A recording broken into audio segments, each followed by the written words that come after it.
नमस्कार, मी अयान. आपण पाहता 24/7 माझा महाराष्ट्र न्यूज चॅनल परभणी. परभणी जिल्ह्यात 10 डिसेंबर रोजी संविधानाची विटंबना झाली. या प्रकरणी परभणी शहराची दंगल उसळली होती. या दंगलीला थांबविण्यासाठी पोलीस प्रशासनाने कॉम्बिंग ऑपरेशनला सुरुवात केली होती. या घटनेत काही आंबेडकरी अनुयायांना अटक करण्यात आली होती, ज्यामध्ये काही महिला व पुरुष होते. यातील एका युवकाला, ज्याचे नाव सोमनाथ सूर्यवंशी असे होते, या आंबेडकरी अनुयायाचा मृत्यू 15 डिसेंबरला कारागृहात झाला होता. सोमनाथ सूर्यवंशी या आंबेडकरी अनुयायाचा शवविच्छेदन छत्रपती संभाजीनगरला करण्यात आले होते. या शवविच्छेदनाची रिपोर्ट आल्यानंतर उद्धव बाळासाहेब गटाची सुषमा अंधारे यांनी कोणते प्रश्न उपस्थित केले पाहूया. अहो जाऊ दे आता. दादांची 1000ची प्रॉपर्टी रिलीज झाली आहे. प्रफुल्ल पटेल, हसन मुश्रीफ साहेबांनी पुन्हा शपथ घेतली आहे. संजय राठोडांनी शपथ घेतली आहे.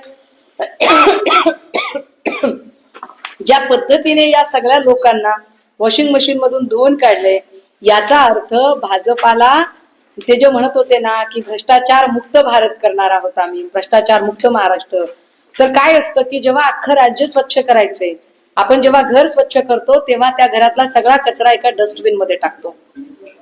भाजपाने सुद्धा महाराष्ट्र स्वच्छ केलाय. फक्त फरक एवढा आहे की महाराष्ट्रातला सगळा कचरा जो डस्टबिन मध्ये टाकायचा होता तो भाजप नावाच्या डस्टबिन मध्ये टाकलेला आहे. मला खरंच याचं वाईट वाटतंय. सन्मान्य भुजबळ साहेबांच्या सारख्या अनुभवी आणि ज्येष्ठ व्यक्तीला मंत्रिमंडळात स्थान मिळायला हवं होतं. मात्र मराठा ओबीसी या वादाचे बळी भुजबळ साहेब ठरले का असं राहून राहून वाटते. खरं तर ओबीसींच्या हक्कासाठी म्हणून भुजबळ साहेब मैदानात उतरलेले होते, परंतु मराठा ओबीसी वाद लावणारे अनेक लोक आता मंत्रिमंडळात दिसत आहेत, परंतु या मराठा ओबीसी वादाचे बळी भुजबळ साहेब झालेत. परंतु काहीतरी मला कळतंय की त्यांना राज्यसभेचं वगैरे पुनर्वसन करण्याचा दादांचा वगैरे प्रयत्न आहे. त्यांचा पक्षांतर्गत विषय माझ्यासाठी परमादरणीय. भारतीय संविधानाप्रमाणे सगळ्यांनी वागलं पाहिजे, संविधानाचा आदर केला पाहिजे आणि संविधानाला मानणाऱ्या लोकांनी तर संविधानाचा आदर केलाच पाहिजे. पण माझं म्हणणं हे आहे की ज्यांनी तोडफोड केली मुळात ते चळवळीचे लोकच नव्हते, ते संविधान मानणारे नव्हते. निळे गमचे घालून कोण गेलं होतं परभणी अशांत करायला, त्यांना शोधा असं माझं म्हणणं आहे. आंबेडकरी अनुयायांच्या आडून कुणी परभणीमध्ये जाळपोळ केली, तोडफोड केली, त्याची चौकशी झाली पाहिजे. आणि सोमनाथ सूर्यवंशी, आणि चला 1 मिनिटासाठी असं गृहीत धरू की तुम्हाला एखादा आरोपी सापडला, त्याचा जीव घेण्याचा अधिकार कुणी दिला? देवेंद्र भाऊंनी आम्हाला उत्तर द्यावं. सोमनाथ सूर्यवंशीचा जीव घ्यायचा अधिकार PI मरे, PSI तुरनर आणि LCB PI गोरगांड यांना कुणी दिला होता? त्यामुळे या 3ही मोंढा पोलीस स्टेशनच्या अधिकाऱ्यांचे तात्काळ निलंबन होणं अपेक्षित आहे. मला स्वतःला परभणीत जाऊन बसावं लागेल. देवाभाऊ, आपल्याकडून माझ्या अपेक्षा आहेत. मागचं सगळं आम्ही पुसून एक नवा अध्याय सुरू करायला तयार आहोत. नवा अध्याय म्हणून नवा गडी, नवं राज्य नाहीये, राज्य जुनच आहे. पण या नव्या पिढीकडून आमच्या अपेक्षा आहेत की महाराष्ट्र शांत ठेवण्यासाठी आणि चळवळीतल्या लोकांना आश्वस्त करण्यासाठी. आणि हे काय इतक्या पोटतिडकीने सांगावं लागतंय, तुम्ही फक्त गुन्हे दाखल करत नाही आहात, तर तुम्ही अख्खी चळवळ बदनाम करत आहात. आणि व्यक्ती बदनाम झाली तर चालते, संस्था बदनाम होऊन चालत नाही. यासाठी म्हणून या 3ही आणि हे 3ही पोलीस निरीक्षक, हे 3ही पोलीस अधिकारी हे परभणीच्या मोंढा पोलीस स्टेशनचे कर्मचारी आहेत. परभणी मोंढा पोलीस स्टेशन या 3 पोलीस कर्मचाऱ्यांवरती तात्काळ गुन्हे दाखल व्हावेत. सदोष मनुष्यवधाचा गुन्हा दाखल करत यांना निलंबन केलं जावं आणि यांची तात्काळ चौकशी व्हावी, ही आमची अपेक्षा आहे. 2 दिवसात जर हे होणार नसेल तर मला 2 दिवसानंतर परभणीत स्वतःला आंदोलनासाठी मैदानात उतरावं लागेल. अपेक्षा आहे की ती वेळ आपण येऊ देणार नाहीत. एवढ्यासाठी ही पत्रकार परिषद होती. बोला. त्याच दिवशी बंदची हाक होती. बंदची हाक माहित नाही असं असूच शकत नाही, कारण स्वतः जिल्हाधिकारी आणि जिल्हा पोलीस अधीक्षक दोघेही बाबासाहेबांच्या पुतळ्याला हार घालायला आले होते. तिथे सगळे जुने जाणते आंबेडकरी चळवळीचे कार्यकर्ते होते. त्यांनी सांगितलं की उद्या बंद होणार आहे. आणि फार फार तर आम्ही जुजबी इथं येऊ, आम्ही एखादं त्रिसरण पंचशील करू आणि आम्ही निघून जाऊ. परंतु दुपारी 2-3 नंतर जी परिस्थिती बिघडली ती कुणामुळे बिघडली? पोलिसांनी पूर्व प्रतिबंधात्मक कारवाई का केली नाही? राज्यामध्ये गृह खातं, गृहमंत्री अस्तित्वात नाही, त्याचा हा परिणाम आहे का? पोलिसांना योग्य ते निर्देश मिळाले नाही का? मग ही जबाबदारी पोलिसांची आहे. पोलिसांनी ती जबाबदारी घेतली पाहिजे आणि न्याय दिला पाहिजे. की संजय राठोडला क्लीन चिट का दिली हे उद्धव ठाकरेंना विचारा. अत्यंत मूर्खपणाचं विधान आहे. एवढी पूजा चव्हाणची काळजी असते ना बाई, तर ज्या लोकांनी संजय राठोडांना मंत्री केलंय त्या लोकांच्या सोबत आमदारकी उपभोगलीच नसती. आमच्या सारख्याने ती आमदारकी तोंडावर फेकून मारली असती. दुटप्पी बोलणाऱ्या अशा चित्र विचित्र हलकट प्रवृत्तीच्या लोकांवर काही बोलू नये आपण. मारहाण केली जाते. मारहाण करणारे अधिकारी आहेत PI शरद मरे, PSI कुर्नर, LCBचे PI श्री गोदान. मला देवा भाऊंना प्रश्न विचारायचे. मी भाऊ म्हटलं पाहिजे ना आपल्याला. होय, आम्ही आमच्याकडून अत्यंत मैत्रीपूर्ण नम्रतेने आणि या राज्याचे पालक म्हणून तुम्हाला आवाहन करतो. तुम्हाला खरंच राज्यामध्ये शांतता हवी आहे? तुम्हाला खरंच राज्यातल्या प्रत्येकाला न्याय द्यायचा आहे? तुम्ही पुन्हा आलात ते आम्हाला न्याय देण्यासाठी आलेला आहात ना? तर मग PI शरद मरे, PSI कुर्नर, LCB PI गोरगान या 3 पोलीस अधिकाऱ्यांच्या तात्काळ सस्पेंड ऑर्डर आम्हाला पाहिजे. हे 3 अधिकारी तात्काळ निलंबित झाले पाहिजेत आणि या 3ही पोलीस अधिकाऱ्यांची तात्काळ चौकशी लागली पाहिजे. ज्या 3 पोलीस अधिकाऱ्यांनी एका माणसाचा जीव घेतला, त्याला इतकी बेदम मारहाण केली, त्यानंतर त्याचा MCR झाला. MCR मध्ये 16 तारखेसाठी मॅटर ठेवलं होतं. 16 तारखेला खरं तर त्याचे त्याच दिवशी व्हायला पाहिजे होती जमानत, पण त्यांनी सांगितलं की तुझी 16 तारखेला जमानत होईल. कोर्टाने सांगितलं की हा सत्र न्यायालयाचा विषय आहे, त्यामुळे सत्र न्यायालयापुढे 16 तारखेला मामला ठेवला जाईल. परंतु त्याला मार एवढा होता आणि त्याला मेडिकलचे उपचार मिळाले नाही, ज्यामुळे या सोमनाथ सूर्यवंशीचा मृत्यू झालाय. सगळं वकील संघटन त्याला भेटायला गेलं होतं. कुठली गुन्हेगारी पार्श्वभूमी नाही, कुठल्याही आंदोलनात कशातही हा विचार नव्हता. तरीही त्याला जर अशा पद्धतीने, जर अमानुष पद्धतीने मारहाण केली जात असेल, त्याचे आयकार मी आपल्याला लावून द्यायला तयार आहे. त्याचे सगळे किती लोकांवर तुम्ही कारवाई केली? जर तुम्ही एवढ्या सगळ्या पोरांवर कारवाई करणार असाल, कोविड ऑपरेशनच्या नावाखाली जर एवढ्या सगळ्या पोरांचं आयुष्य भविष्य जर पोलीस बर्बाद करणार असतील, तर निष्पाप जीवांना मारहाण करणाऱ्या पोलिसांचे जे फुटेज आम्ही सादर करतोय त्यांना सुद्धा सस्पेंड करावं लागेल. त्यांची सुद्धा वेगळी चौकशी करावी लागेल. परभणीचं जाळपोळ प्रकरण हे कृत्रिम पद्धतीने तणाव निर्माण करण्यासाठी आणि जिल्ह्यात अशांतता निर्माण करण्यासाठी माझा स्पष्ट आरोप आहे की परभणीमध्ये जे काही लोक निवडून आलेले होते, मग ते भाजपचे असतील, परभणी जिल्ह्यातले भाजपचे, शिंदे गटाचे आणि अजून काही अजितदादा गटाचे, जे हे लोक वेगवेगळे निवडून आले, ते रत्नाकर उद्योगच्या सकट सगळे लोक, जे कोणी हे लोक निवडून आले, मंत्री पदासाठी दुसरा कसा मंत्री कुचकामी ठरू शकतो आणि मी कसा मंत्री होऊ शकतो, यासाठी म्हणून एकमेकांना शहराक्षर करण्याच्या नादात त्यांनी परभणी अशांत केली. याला मंत्रिमंडळ विस्ताराची सुद्धा पार्श्वभूमी होती आणि या शहराच्या नादामध्ये इथल्या चळवळीतल्या लोकांचं, या पोरांचं यांनी नुकसान केलं. ज्या ज्या पोरांवरती गुन्हे दाखल केले याच्यामध्ये ऋतिक उजगडे, तुषार कांबळे, सोमनाथ धोत्रे, संजय खिल्लारे, याच्यासोबतच आकाश अंभोरे, आकाश उजगडे, तुषार सोनकांबळे, रत्नदीप कांबळे, नागेश पैठणे, सुनील भालेराव, रमाकांत भदारे, विजय गावडे, योगेश चव्हाण, इतर 40 ते 50 सगळी शिकणारी मुलं आहेत. तुम्ही म्हणताय ना, काल शपथ घेताना सगळ्या मंत्र्यांनी सांगितलं की आधीचा आकसभाव आम्ही बाळगणार नाही. हा कुठला आकसभाव आहे तुमचा की शिकणाऱ्या पोरांवर तुम्ही एवढे गुन्हे दाखल करता? ही कोणती पद्धत आहे तुमची कामाची? याच्यामध्ये FIR करता जो झालेला आहे तो पोलीस नाईक बाबासाहेब आशुर्बा बिक्कड, वय वर्ष 40, police Naik, buckle number 891, Nanalpeth Parbhani, जो माणूस याच्यामध्ये आरोपी झालेला आहे, याच्यातलं दुसरी FIR आहे, या दुसऱ्या FIR मध्ये जे लोक आहेत याच्यामध्ये म्हणजे किती FIR कराव्यात, किती लोकांवर गुन्हे दाखल करावे हे नाही सांगितलं.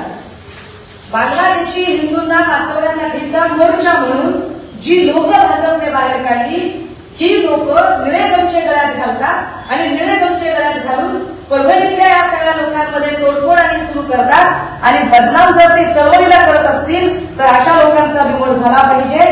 यामध्ये ज्या ज्या लोकांवरती या सगळ्यांचे पोर्टफोलिओ बघा तुम्ही ज्यांच्यावरती गुन्हे दाखल केले याच्यातला कुणीतरी सराईत गुन्हेगार आहे का? विजय वाकोडे. कोण आहे विजय वाकोडे? अरे विजय वाकोडे हा जुना पॅन्थरचा माणूस. या माणसाला एवढ्या शारीरिक व्याधी आहेत की सध्या हा माणूस जागचा हलू शकत नाही. विजय वाकोडेची सध्या शुगर आणि अनेक आजारांनी त्रस्त आहे. जुना जनता पॅन्थरचा माणूस आहे आणि हा माणूस रस्त्यावर येऊन तोडफोड करू शकत नाही. अशा माणसाला कुठे घेता तुम्ही?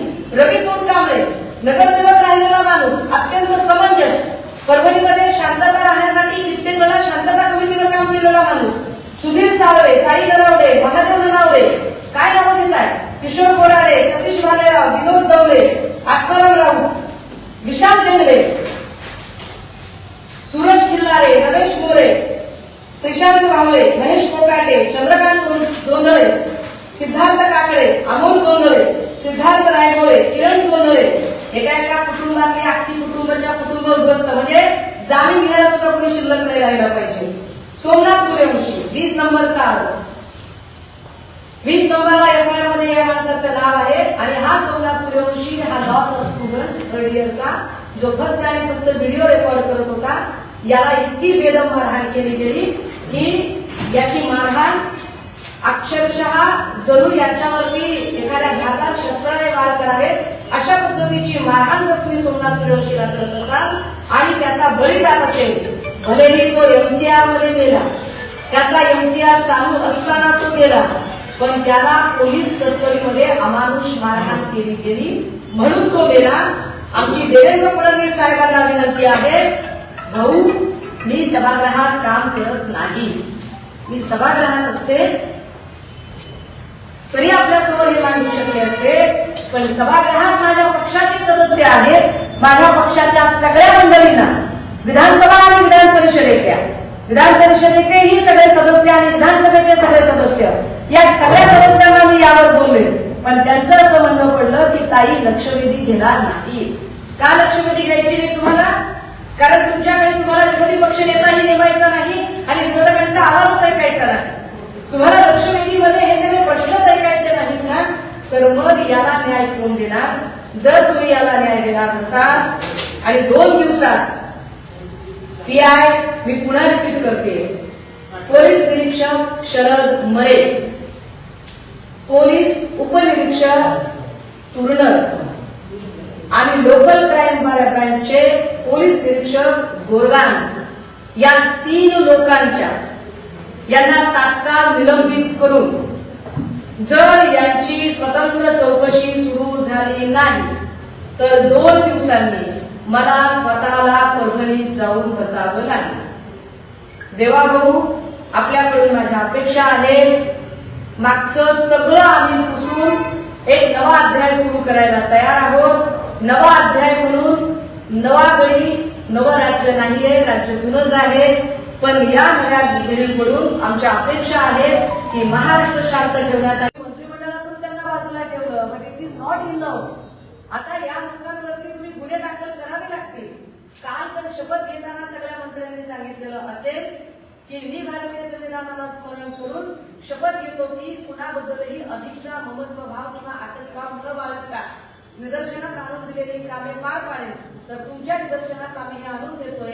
आता तुम्ही अधिकचा महत्वभाव बाळगाल का? पोर्टफोलिओमध्ये ज्यांना कुणाला आरोग्य खातं मिळेल आणि ज्यांना कुणाला अन्न औषध प्रशासनाचा कारभार मिळेल त्यांनी या सगळ्या प्रकरणाची पुढे काय वासनात लावायचे आहे हे सुद्धा कळलं पाहिजे. आणि तिकडे लक्षवेधी मांडू देत नसाल तर या प्रकरणावर मुख्यमंत्र्यांनी आपली भूमिका काय आहे ही भूमिका स्पष्ट केली पाहिजे, कारण हा हजारो लोकांच्या जीवाशी खेळ होता. या संबंधाने असणारे डॉक्युमेंट प्रिंट मीडिया आणि आपण सगळे घेऊ शकाल. याला जबाबदार कोण, त्याचं उत्तर दिलं पाहिजे. दुसरा मुद्दा महत्वाचा असा आहे की 1 महिन्यापासून राज्यामध्ये मंत्रिमंडळ अस्तित्वात नाही, गृह खातं अस्तित्वात नाही आणि गृह खातं अस्तित्वात नसताना राज्यामध्ये 2 महत्वाच्या मुद्दे आपल्याकडे लक्षात आले पाहिजेत की मुंबईमध्ये ड्रग्ज न मिळाल्यामुळे 2 मुलांनी आत्महत्या केली. 1.5 मस्ताजोगमध्ये संतोष देशमुख यांची अत्यंत निर्घृण पद्धतीने हत्या झाली, त्याच्यातले आरोपी अजूनही सापडलेले नाही. तिसरं, अंबडमध्ये 11वीच्या तरुणीने आत्महत्या केली 43 कंटाळून. हे अख्खं मुलांचं रॅकेट आहे असं कळतं, जे मुलींचे अश्लील व्हिडिओ बनवून मुलींना ब्लॅकमेल करतं. याची जबाबदारी गृह खात्यावरून पोर्टफोलिओ जर देवाभाऊ सांभाळणार असतील तर देवाभाऊ या पोर्टफोलिओनुसार या लोकांचं तुम्ही काय करणार आहात, तुम्हाला प्रश्न विचारावा लागेल. आणि अत्यंत अत्यंत महत्वाचं या पत्रकार परिषदेचं कोर कारण की का मला इथे यावं लागतंय आणि तुमच्याशी बोलावं लागतंय. साधारणतः 5 दिवसांपूर्वी परभणीमध्ये विश्वरत्न डॉक्टर बाबासाहेब आंबेडकर यांच्या पुतळ्यात जवळ असलेल्या संविधानाची प्रति ही उद्ध्वस्त करण्यात आली. ही प्रत उद्ध्वस्त केल्यानंतर साहजिक आहे आंबेडकरी जनतेमध्ये एक संतापाची लाट येणं फार स्वाभाविक होतं. परंतु ती संतापाची लाट येताना जेव्हा ही घटना लक्षात आली, अगदी त्याच वेळेला परभणीतल्या आंबेडकरी चळवळीतल्या सगळ्या कार्यकर्त्यांनी परभणी जिल्हा कलेक्टर आणि परभणी जिल्हा एसपी यांच्या निदर्शनास ही बाब आणून दिली. एसपी आणि कलेक्टर हे स्वतः आले, त्यांनी बाबासाहेबांच्या पुतळ्याला हार घातला. पुतळ्याला हार घातल्यानंतर आता प्रकरण शांततेत मिटत होतं. आंबेडकरी चळवळीतल्या अनुयायांनी सांगितलं की उद्या आम्ही शांततेत बंद पाळणार आहोत. बंदचं आवाहन त्यांनी केलं होतं, मात्र त्याच वेळेला एका दुसऱ्या घटनेकडे फार दुर्लक्ष केलं जातंय की त्याच्या ज्या दिवशी बंदचं आवाहन केलं होतं त्याच दिवशी भारतीय जनता पार्टीकडून बांगलादेशी हिंदूंच्यासाठी बंदचं आवाहन केलं गेलं होतं, मोर्चाचं आवाहन केलं गेलं होतं आणि बांगलादेशीय हिंदूंच्यासाठी बंद आणि मोर्चाचं आवाहन करणारे लोक जे होते त्यातल्या काही लोकांनी जाणीवपूर्वक गळ्यामध्ये दिले गमचे टाकून परभणीमध्ये अशांतता निर्माण करायचा प्रयत्न केला. परभणीमध्ये दंगल सदृश्य परिस्थिती निर्माण केली. ही दंगल सदृश्य परिस्थिती इतकी मोठी होती की आदल्या दिवशी जर स्वतः कलेक्टर महोदय आणि एसपी महोदय हे स्वतः बाबासाहेबांच्या पुतळ्याला हार घालायला गेले असतील तर कलेक्टर आणि एसपी या दोनही अत्यंत वरिष्ठ अधिकाऱ्यांच्या हे लक्षात यायला पाहिजे की पूर्व प्रतिबंधात्मक काळजी काय घ्यायला हवी. विशेषतः जर त्याच दिवशी बांगलादेशी हिंदूंच्यासाठी भारतीय जनता पार्टी प्रणित मोर्चा निघणार असेल तर यातनं काही वेगळं होऊ शकतं, याची काळजी त्यांनी घ्यायला हवी. परभणीतल्या छोट्या मोठ्या व्यापाऱ्यांचं नुकसान झालं हे आम्हाला मान्यच आहे आणि त्याचं कोणी समर्थनच करत नाही. पण परभणीतल्या छोट्या मोठ्या व्यापाऱ्यांचं जे नुकसान झालं, तिथे जी तोडफोड झाली, ती तोडफोड नेमकी केली कोण? ती तोडफोड करण्यासाठी जे निळे गमचे गळ्यात घालून जे लोक पुढे आलेले होते ते लोक होते तरी कोण? या लोकांची चौकशी का केली जाऊ नये आणि त्यावर कुणीच का बोलत नाही? हा जो नेमका जो गोंधळाची एकदम परिस्थिती झाली, ज्या कलेक्टर ऑफिसमध्ये एरवी 5 लोक जाऊ देत नाहीत त्या कलेक्टर ऑफिसमध्ये अचानक 500 लोक जातात. म्हणजे कलेक्टर ऑफिसच्या तिथे बंदोबस्त नव्हता का? पोलिसांनी पुरेशी काळजी घेतली नव्हती का? पोलिसांनी ठरवून परिस्थिती चिघळण्याची वाट बघितली का? आणि त्यानंतर संध्याकाळी कोम्बिंग ऑपरेशनच्या नावाखाली जे मारहाण करण्यात आली, या मारहाणीचे अनेक फुटेजेस मी आपल्या सगळ्यांना पाठवू शकेल की फक्त तोडफोडीचे फुटेज ज्या वेळेला सगळे मीडिया दाखवत आहे त्यावेळेला पोलिसांनी एकेका आंबेडकरी चळवळीतल्या तरुणांना काय पद्धतीने खिंडीत गाठून मारहाण केली आणि अमानुष पद्धतीने प्रियदर्शनी नगरमधील एक महिला, मी जाणीवपूर्वक नावं टाळते, या महिलेला इतक्या वाईट पद्धतीने मारहाण, झुंबाझुंबी आणि त्या गलिच्छ पद्धतीने तिच्यासोबत वर्तन व्यवहार केला, जी अजूनही हॉस्पिटलमध्ये उपचार घेत आहे, याची उत्तरं कोण देणार आहे, यावर कोण बोलणार आहे? काल परभणीमध्ये एका तरुणाचा मृत्यू झाला. मृत्यू झालेला कोण आहे? नाव आहे सोमनाथ सूर्यवंशी. सोमनाथ सूर्यवंशीचे काही फोटोग्राफ माझ्याजवळ आहे. पीसीआर झाला सोमनाथ सूर्यवंशीचा. ही सोमनाथ सूर्यवंशीला झालेली मारहाण, काय पद्धतीचा मार लागलाय, ही कोणती अमानुष पद्धत होती? पीसीआर मध्ये तुम्हाला वाटेल त्याला तुम्ही पकडला, तुमचा नाकर्तेपणा झाकला. पोलिसांना जेव्हा चौफेर टीकेची झोड सुरू झाली तेव्हा पोलीस स्वतःचा नाकर्तेपणा झाकण्यासाठी अशा पद्धतीने अमानुष मारहाण करतात. त्याच्या डोक्यावर मार असतो, त्याच्या अवघड जागेच्या ठिकाणी मार असतो, त्याच्या पाठीवर आणि छातीवर मार असतो आणि हा सगळा मार झाल्यानंतर त्याला एमसीआर होतो. एमसीआरच्या नंतर कोण आहे हा सोमनाथ सूर्यवंशी? हा लॉचा स्टुडंट आहे. हा होता का तिथे? नाही. हा तिथलं व्हिडिओ फुटेज रेकॉर्ड करत होता. पोलीस एकाला बेदम मारहाण करत होते आणि जेव्हा पोलीस बेदम मारहाण करत होते त्यावेळेला हा तिथला व्हिडिओ रेकॉर्ड करत होता. का रेकॉर्ड करत होता? त्याला काय उत्सुकता होती व्हिडिओ रेकॉर्ड करायची? हा लॉचा स्टुडंट आहे. हा लॉ थर्ड इयरचा स्टुडंट आहे. लॉ थर्ड इयरच्या स्टुडंटला वाटलं की हे कायदाबाह्य चाललेलं आहे, हे इलिगल चाललेलं आहे, म्हणून त्याने व्हिडिओ रेकॉर्ड करायला सुरुवात केली आणि त्याला पीसीआर होतो. इतक्या बेदम पद्धतीने मारहाण केली जाते. मारहाण करणारे अधिकारी आहेत पीआय शरद मरे, पीएसआय कुर्नल, एलसीबीचे पीआय श्री गुळगान. मला देवा भाऊंना प्रश्न विचारायचे. मी भाऊ म्हटलं पाहिजे ना आपल्याला.